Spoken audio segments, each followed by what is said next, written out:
Pernahkah saudara berpikir seperti ini? Kenapa hidup saya nyaman-nyaman saja? Padahal saya sudah jarang berdoa.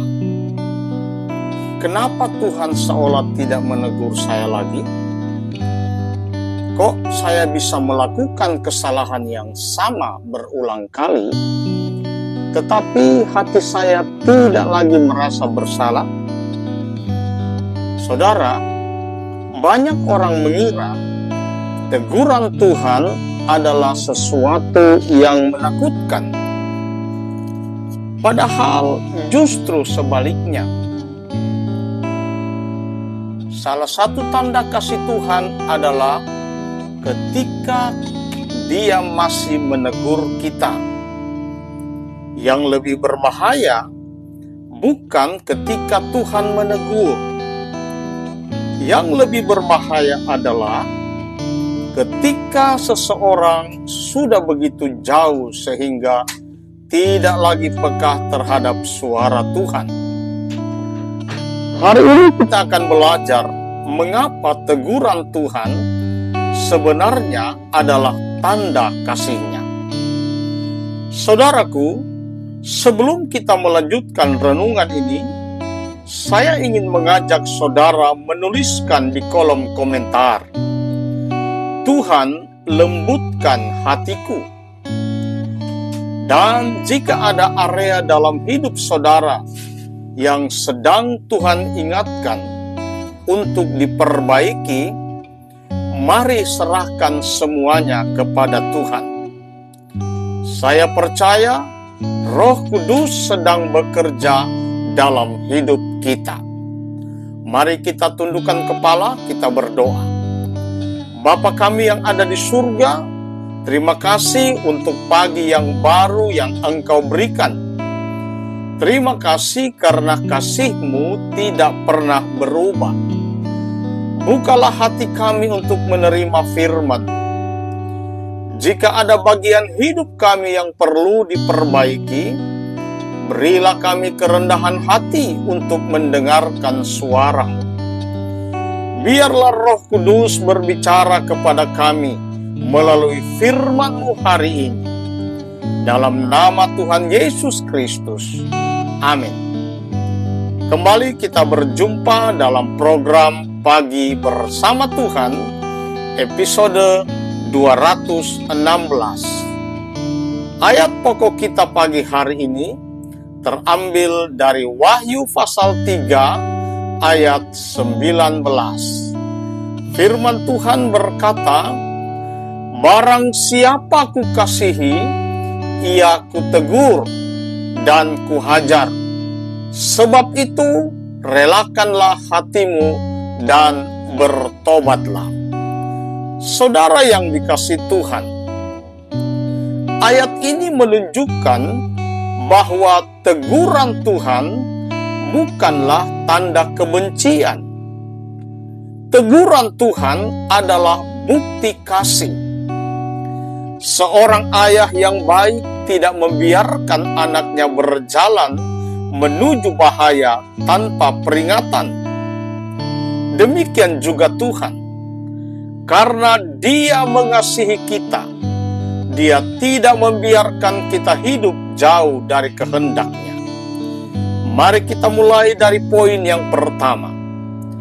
Teguran Tuhan adalah bukti kasih. Orang yang dikasihi Tuhan akan mengalami koreksi dari Tuhan. Tuhan tidak ingin kita binasa karena kesalahan yang dibiarkan terus-menerus. Ibrani 12 ayat 6 berkata, karena Tuhan menghajar orang yang dikasihinya. Jika Tuhan sedang mengingatkan saudara hari-hari ini, bersyukurlah. Itu berarti Tuhan masih bekerja dalam hidup saudara. Poin yang kedua, hati yang tidak mau ditegur menjadi keras. Masalah terbesar bukanlah kesalahan. Masalah terbesar adalah ketika hati menolak untuk dikoreksi. Semakin lama seseorang mengabaikan suara Tuhan, semakin keras hatinya. Amsal 29 ayat 1 berkata, orang yang berkali-kali ditegur tetapi mengeraskan tengkuknya akan tiba-tiba patah dan tidak dapat dipulihkan lagi. Karena itu, jangan menunda pertobatan. Taatlah saat Tuhan berbicara. Poin yang ketiga, Tuhan sering menegur melalui firman.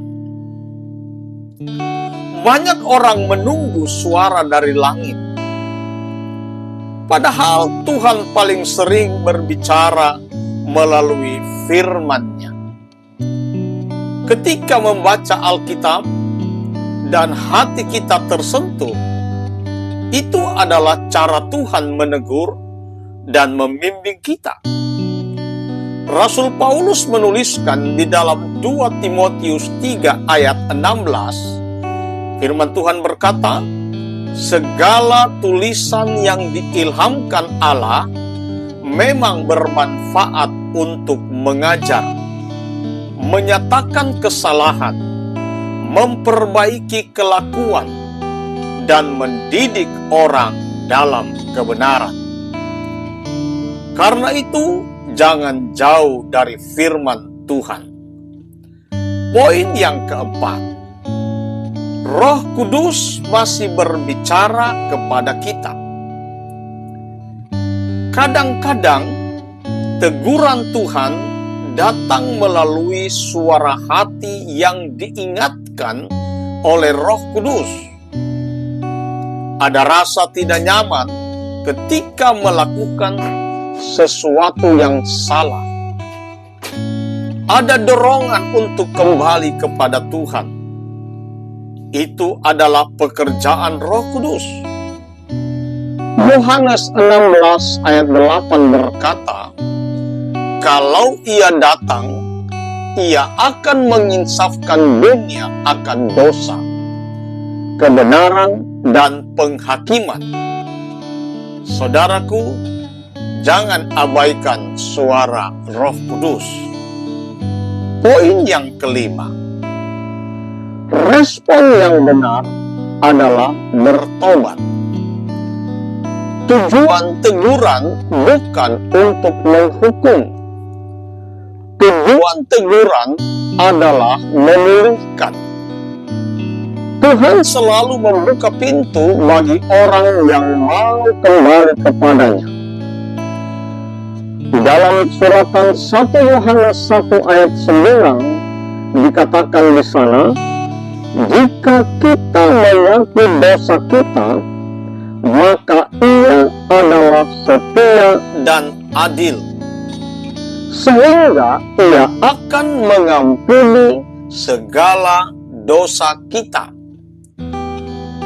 Tidak ada kata terlambat untuk kembali kepada Tuhan. Saudaraku yang dikasihi Tuhan Yesus Kristus, jika hari ini Tuhan sedang menegur saudara melalui firman ini, jangan menolak suaranya. Jangan mengeraskan hati. Jangan menunda pertobatan. Teguran Tuhan bukanlah tanda bahwa Dia meninggalkan saudara. Sebaliknya, teguran Tuhan adalah bukti bahwa Tuhan masih mengasihi saudara. Selama Tuhan masih berbicara, masih ada kesempatan untuk berubah. Masih ada kesempatan untuk dipulihkan. Masih ada kesempatan untuk mengalami kasih karunia-Nya. Mari kita tundukkan kepala, kita berdoa. Bapa yang penuh kasih, terima kasih untuk firman-Mu hari ini. Ampunilah kami jika selama ini kami sering mengabaikan suara-Mu. Lembutkan hati kami. Ajarkan kami untuk peka terhadap teguran Roh Kudus. Tolong kami hidup dalam ketaatan dan kerendahan hati. Pilihkan setiap kehidupan yang mulai menjauh dari-Mu. Dalam nama Tuhan Yesus Kristus, terimalah berkat Tuhan. Kiranya kasih karunia Tuhan Yesus Kristus menyertai saudara. Kiranya Roh Kudus memberi hati yang lembut dan peka terhadap suara Tuhan. Kiranya Tuhan menjaga langkah saudara, memberkati keluarga saudara, pekerjaan saudara, pelayanan saudara, dan seluruh kehidupan saudara. Di dalam nama Bapa, Anak, Laki-laki, dan Roh Kudus, Tuhan memberkati saudara. Amin. Bapak Ibu Saudara yang dikasihi Tuhan, kalau renungan pagi hari ini memberkatimu, jangan lupa juga bagikan kepada orang lain, agar mereka juga diberkati dan dilawat oleh Tuhan. Tuhan Yesus memberkati. Amin.